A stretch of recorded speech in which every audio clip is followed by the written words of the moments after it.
Do you ever feel like you're just reacting to the chaos of modern life? Constantly overwhelmed by a relentless flood of notifications, endless to-do lists, and a million things you can't control? Are you caught in a current of anxiety, frustration, and distraction, feeling like you're being pulled further and further out to sea? Well, what if I told you there's an ancient operating system for the human mind designed over 2,000 years ago that can help you not just survive, but thrive in today's world? Think of it as a mental software update, one that replaces buggy, outdated code with powerful, resilient programming. It was a philosophy practiced by Roman emperors, famous playwrights, and former slaves alike. It was their secret weapon for mastering their minds and living a good life, no matter what storms were raging around them. This is the ultimate beginner's guide to Stoicism. By the end of this video, you'll have a mental toolkit to stay calm, focused, and resilient, no matter what life throws at you. We're going to break down what Stoicism is, meet its most famous thinkers, explore its profound principles, and most importantly, give you practical, time-tested exercises you can start using today. And pay close attention,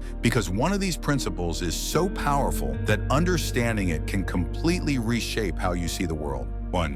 What is Stoicism and what it isn't? So, what exactly is Stoicism? At its heart, Stoicism is a practical philosophy for living a good life. It got its start in ancient Greece around 300 BC, founded by a merchant named Zeno of Citium. Zeno's story is the perfect introduction to the philosophy itself. He was a wealthy merchant sailing across the Mediterranean with a valuable cargo of purple dye. A violent storm hit, his ship was destroyed, and he lost everything, washing up on the shores of Athens with nothing but his life. For most, this would be a complete disaster, but for Zeno, it was a redirection. Wandering through Athens, he entered a bookshop and began reading Xenophon's Memorabilia, a book about the life and thoughts of Socrates. He was so captivated that he asked the bookseller, "Where can I find a man like Socrates?" Just at that moment, the most famous Cynic philosopher in Athens, Crates of Thebes, was walking by, and the bookseller simply pointed and said, "Follow that man." Zeno later joked, "I made a prosperous voyage when I suffered a shipwreck, because this disaster set him on the path to wisdom." After studying with various philosophical schools, he began teaching his own philosophy from a public porch in Athens, the Stoa Poikile, which is where the name Stoicism comes from. Stoicism teaches that the path to eudaimonia, and that's a powerful Greek word that means more than just fleeting happiness, it's about true human flourishing, is found through self-control, reason, and living a life of virtue. It's about being the best version of yourself you can be, moment to moment. Now let's clear up the biggest misconception right away. When we hear the word Stoic today with a lowercase s, we usually picture someone who's totally emotionless, who represses their feelings and just keeps a stiff upper lip no matter what. That is not what ancient Stoicism is about.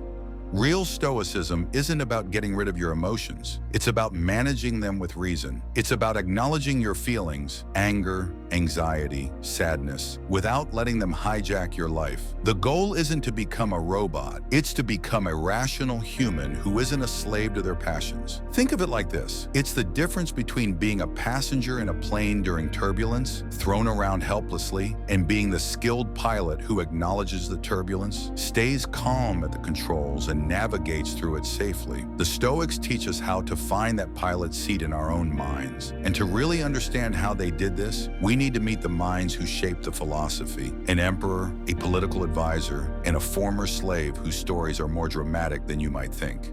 2. The Titans of Stoicism, your ancient mentors. To really get Stoicism, it helps to meet the people who shaped it. 3 Roman Stoics in particular left behind writings that have survived and continue to guide millions. Think of them as your personal mentors on this journey. First up, Marcus Aurelius. This guy was the emperor of the Roman Empire, literally the most powerful man on earth during his time. He reigned from 161 to 180 AD, and his rule was far from peaceful. He dealt with constant wars against Germanic tribes on the frontier, known as the Marcomannic Wars, and a devastating pandemic called the Antonine Plague, which may have killed millions. While leading military campaigns and running a massive empire in crisis, he wrote a private journal for himself. This was never meant to be published. It was his personal collection of reminders, exercises, and thoughts to keep himself grounded. We know it today as meditations. Reading meditations is like getting a direct look into the mind of a philosopher king as he grapples with power, loss, and his own mortality. He wasn't writing from some ivory tower. He was applying Stoic principles in the high-stakes world of imperial rule. His work is perhaps the most accessible entry point to Stoicism because it's so practical and deeply human. Next, we have Seneca the Younger. Seneca was a fascinating and pretty controversial figure, a famous playwright, one of Rome's wealthiest men, and an advisor to the infamous Emperor Nero. His life was a whirlwind of political drama, immense wealth, and constant danger, which ultimately ended when Nero, his former student, ordered him to take his own life. Seneca's writings, especially his 124 letters, known as Letters from a Stoic, are a masterclass in applying philosophy to everyday problems. He writes about dealing with anger, coping with grief, the shortness of life, and what it means to be a good friend. Seneca's core message is that virtue is the only real good, and it's all you need for a happy life. He argued that things like wealth and health are secondary. True happiness comes from a strong, virtuous character. He famously wrote, "It is not the man who has too little, but the one who hankers after more, that is poor." His letters show us how to live with meaning, even when surrounded by chaos. Finally, there's Epictetus. His story is maybe the most powerful testament to Stoic philosophy. Epictetus was born a slave in what is now modern-day Turkey. His name literally means acquired. His master was Epaphroditus, a powerful secretary to the Emperor Nero. There's a story, which may be legend, that perfectly captures his spirit. One day his master, in a fit of rage, began to twist his leg. Epictetus, rather than crying out, calmly warned him, "You will break it." When the bone snapped, he simply added, "Did I not tell you so?" After gaining his freedom, Epictetus became one of the most influential Stoic teachers of his time. He never wrote anything down himself. His teachings were recorded by his student Arrian in works we now call the Discourses, and a short summary called the Enchiridion, or the Handbook. Coming from a background of complete powerlessness, Epictetus's philosophy is laser-focused on one transformative idea. In fact, it's the single most important idea in all of Stoicism, and we're going to break it down right now. 3. The single most important idea in Stoicism, the dichotomy of control. If you only take one thing away from this video, let it be this. The absolute foundation of all Stoic practice is what Epictetus called the dichotomy of control. It's the simple but life-altering idea that some things are up to us and others are not. As Epictetus put it, and this is a quote worth remembering, "The chief task in life is simply this: to identify and separate matters so that I can say clearly to myself which are externals not under my control and which have to do with the choices I actually control." So what falls into each category? Things not in our control include, well, almost everything outside our own mind. The weather, the traffic, the economy, what other people think of you, whether someone likes you, your past, your reputation, getting sick, the actions of others, even your own death. The Stoics say that worrying, raging, or despairing about these things is not only pointless, it's a form of self-inflicted misery. It's irrational. So what is in our control? A much shorter but infinitely more powerful list. Our thoughts, our beliefs, our judgments, our goals, our choices, our actions. In short, your inner world and your character are yours to command. This distinction is the key to what the Stoics called ataraxia, or tranquility. When you truly internalize this, it is unbelievably liberating. All the mental energy you wasted on things you can't change is suddenly free to focus on what you can change: yourself and your responses. A classic Stoic analogy for this is the archer. The archer controls certain things: how much they practice, their choice of bow and arrow, the care with which they aim, their breathing, and the moment of release. But once the arrow leaves the bow, the outcome is not fully in their control. A sudden gust of wind could blow it off course, the target could move, or someone could walk in the way. The Stoic archer's job is not to guarantee a bullseye. That's a preferred indifferent. Their job is to shoot the arrow as skillfully as possible. Their satisfaction comes from the excellence of their own action, not from an outcome they can't command. Imagine you're prepping for a big presentation at work. What's not in your control? The projector failing, your boss being in a bad mood, or whether you get that promotion. Like the wind affecting the arrow, these are externals. What is in your control? How much research you do, how much you practice, the attitude you bring, and how you handle tough questions. The Stoic focuses all their energy on their own preparation and performance, the skillful shooting of the arrow, and accepts the outcome with calm, whatever it may be. By focusing on what you control, you replace anxiety with purposeful action. But once you know what to focus on, how do you know if you're making the right choices? For that, the Stoics had a moral compass, which we'll cover next.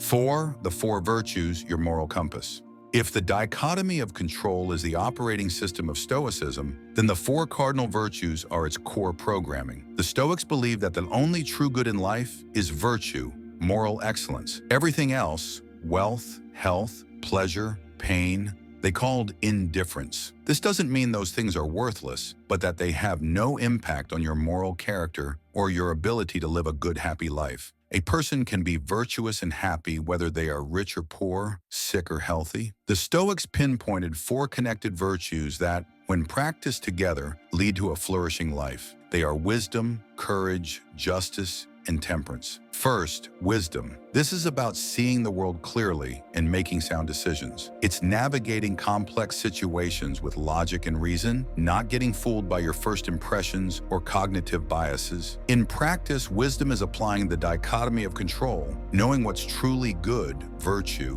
what's bad, vice, and what's just external and indifferent. It's the master virtue that guides all the others. Second is courage. This isn't just physical bravery in the face of danger. Stoic courage is about moral strength. It's having the guts to stand up for what's right, even when it's hard or unpopular. It's the courage to face everyday challenges with integrity, whether that's having a tough conversation, taking responsibility for a mistake, being vulnerable with someone you trust, or enduring hardship without complaint. Third is justice. For the Stoics, justice is about seeing ourselves as part of a larger human community. They had a great term for this, cosmopolites, which means being a citizen of the world. It's about treating others with fairness, kindness, and respect, because we have a duty to the common good. Marcus Aurelius constantly reminded himself of his duty to serve others, famously writing, "What is not good for the beehive cannot be good for the bee." This means that actions that harm the community ultimately harm the individual.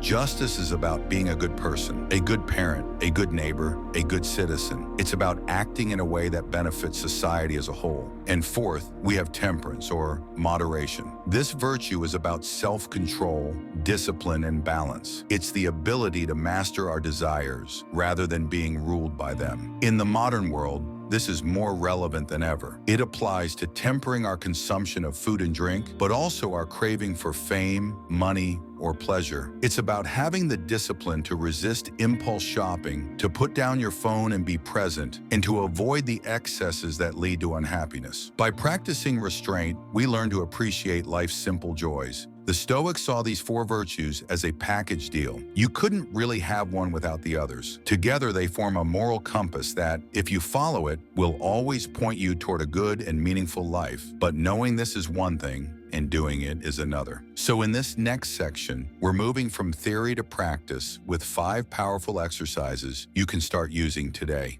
If you're enjoying this guide to ancient wisdom, consider subscribing to the channel and hitting that notification bell. We explore practical philosophy to help you build a more resilient and meaningful life, and we'd love for you to join our community. 5. From theory to practice.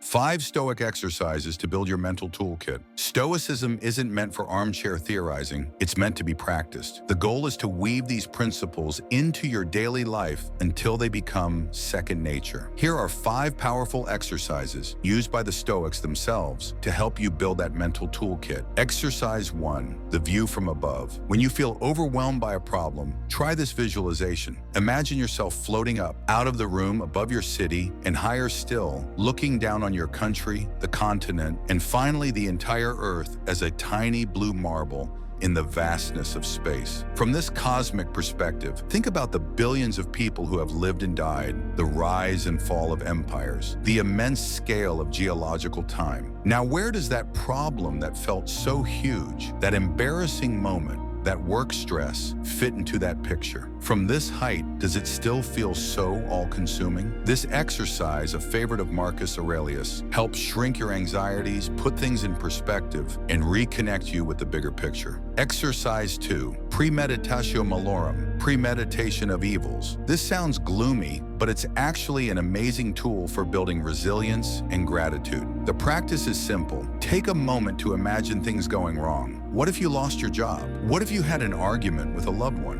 What if that big project fails? Seneca suggested starting each day by thinking about the challenges you might face. The goal isn't to cause anxiety, but to prepare for it. Worrying is passive and emotional. Premeditation is active and rational. By thinking about negative outcomes, you do two things. First, you strip them of their power to shock you if they happen. You've already rehearsed your response. Second, it makes you incredibly grateful for everything you have right now. You learn to appreciate your job, your relationships, and your health in the present moment because you've contemplated their absence. Exercise 3, amor fati, a love of fate. This Latin phrase, famously used by the philosopher Friedrich Nietzsche, means to love your fate. It is deeply rooted in Stoic thought. It goes a step beyond just accepting what happens. It's about learning to embrace every moment, the good, the bad, the ugly, as necessary and even desirable. If a project fails, don't just tolerate it. See it as a chance to learn resilience. If you hit an obstacle,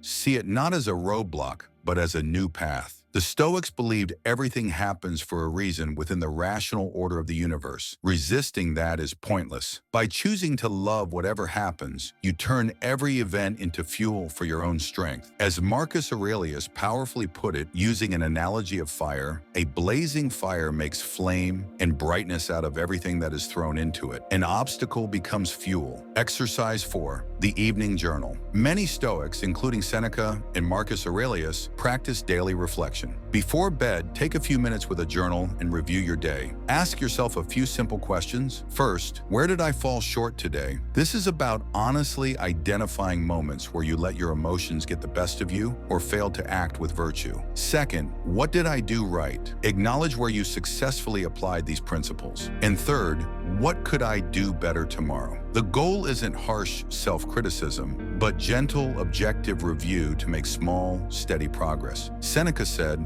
"What really ruins our character is the fact that none of us looks back over his life." This practice builds incredible self-awareness. Exercise 5, voluntary discomfort. Seneca advised that we should occasionally practice poverty and live with less than we're used to. This is the exercise of voluntary discomfort. It can be as simple as taking a cold shower, sleeping on the floor for a night, or fasting for a day. The purpose is twofold. First, it builds psychological toughness. When you expose yourself to minor discomforts, you become less fearful of real hardship. You prove to yourself that you can handle it. You learn to ask, is this the condition that I so feared? And realize your own resilience. Second, it resets your gratitude meter. After a night on the floor, that warm bed feels like a luxury again. You learn to appreciate what you have instead of always wanting more. And this is key because these ancient exercises have a direct and surprising connection to our modern world. 6. The modern Stoic, how this can change your life today. You might be thinking, this is a 2,000-year-old philosophy. Is it really relevant today? The answer is, more than ever. In the world of mental health, Stoicism is the philosophical blueprint for one of today's most effective therapies, cognitive behavioral therapy, or CBT. The founders of CBT, Albert Ellis and Aaron Beck, both explicitly stated that they were inspired by Stoic philosophy. The core idea of CBT is a direct echo of Epictetus. Men are disturbed not by things, but by the views which they take of them. Both CBT and Stoicism work on the principle that our suffering comes not from events, but from our judgments about them. By learning to identify, question, and reframe our negative thoughts, we can dramatically reduce anxiety, stress, and depression. In the workplace, Stoicism is a superpower. It helps you stay calm and rational under pressure, turning stressful situations into moments for clear-headed action. Imagine your team's project is suddenly canceled. The typical reaction is anger, blame, and despair. The Stoic response is to accept the decision. It's outside your control. Reflect on what was learned from the experience. Support your colleagues and focus your energy on the next task, what you can control. By focusing on your own performance and attitude and accepting what you can't, you can navigate office politics, difficult colleagues, and setbacks with grace. And in our personal lives, Stoicism offers a path to greater harmony. When you stop getting upset by what other people do, which is outside your control, and focus on your own response, you become a more patient, forgiving, and understanding partner, parent, and friend. Instead of getting angry that your partner forgot to pick up milk, you recognize it as a minor inconvenience and solve the problem. Instead of being frustrated by a friend's mistake, you practice empathy and remember your own imperfections. Stoicism teaches us to serve our community and treat everyone with kindness, recognizing our shared humanity.